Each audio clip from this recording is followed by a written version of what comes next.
ساتھ مل کے اس کلمے کا ورد تو کر دیں، لا الہ الا اللہ محمد الرسول اللہ۔ میں نے آپ کو بتا دیا، اب ایک دفعہ آنکھیں بند کر کے ذرا پورے خلوص کے ساتھ اپنے دل سے پڑھیں ذرا، لا الہ الا اللہ محمد الرسول اللہ۔ محدث ابن ابی حاتم فرماتے ہیں جس نے ایک دفعہ یہ شب قدر کی رات میں کہہ دیا اس کے تمام گناہ معاف فرما دیے جاتے ہیں، ایک شان۔ اور دوسری شان یہ ہے کہ جب دوسری مرتبہ یہ کہہ دے تو اسے جہنم سے رہائی عطا فرما دی جاتی ہے، اور جب تیسری مرتبہ کہہ دے تو اللہ اسے جنت میں داخلہ عطا فرما دیتا ہے۔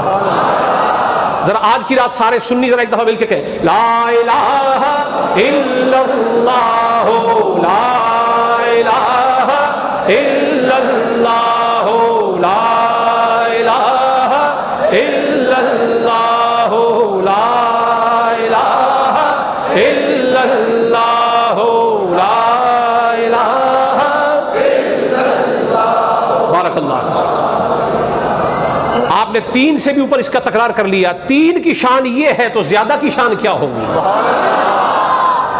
اور پھر صبح ہوتے ہی سب سے پہلے حضرت جبریل امین آسمان کی طرف بلند ہوتے ہیں، آسمان اور زمین کے درمیان معلق ہو کے حضرت جبریل امین اور پھر باقی فرشتے بھی ایک محفل سجاتے ہیں۔ سبحان اللہ۔ ساری رات جس مومن کے ساتھ فرشتوں نے گزاری ہوتی ہے، ہر فرشتہ دوسرے کو سناتا ہے، آج کی رات میں فلاں مومن کے ساتھ رہا، پچھلے سال وہ غافلوں میں تھا لیکن آج کی رات وہ اللہ کا ذاکر بن کے بیٹھا رہا، عابد بن کے بیٹھا رہا، شاکر بن کے بیٹھا رہا، استغفار کرتا رہا، توبہ کرتا رہا، ساری رات اس نے رب کو منانے میں گزاری ہے۔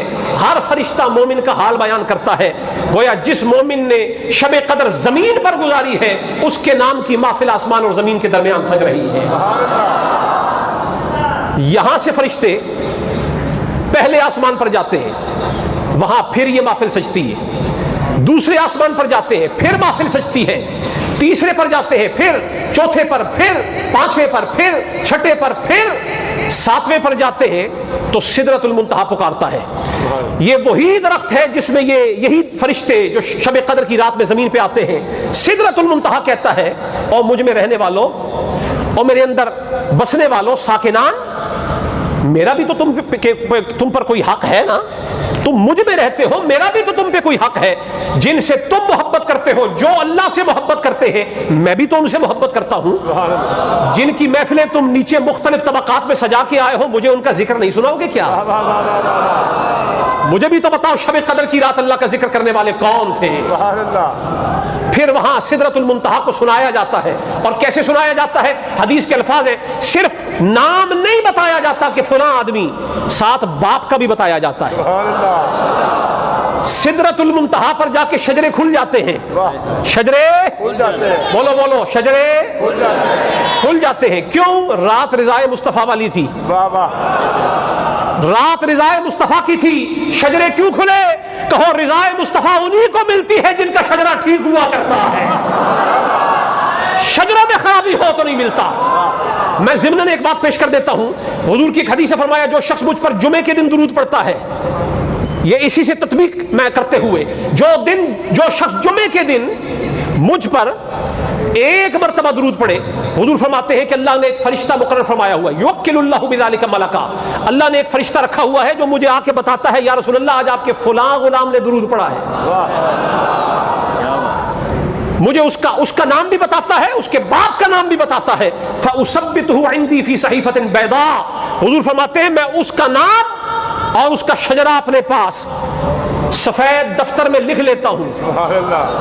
یہاں پر میں جامع مسجد یا رسول اللہ کے بیٹھنے والے اہل علم حضرات، علم شناس اور علم سے محبت کرنے والوں کو کہتا ہوں، ارے درود پڑا ہے، شجرہ کیوں کھنگالا گیا ہے؟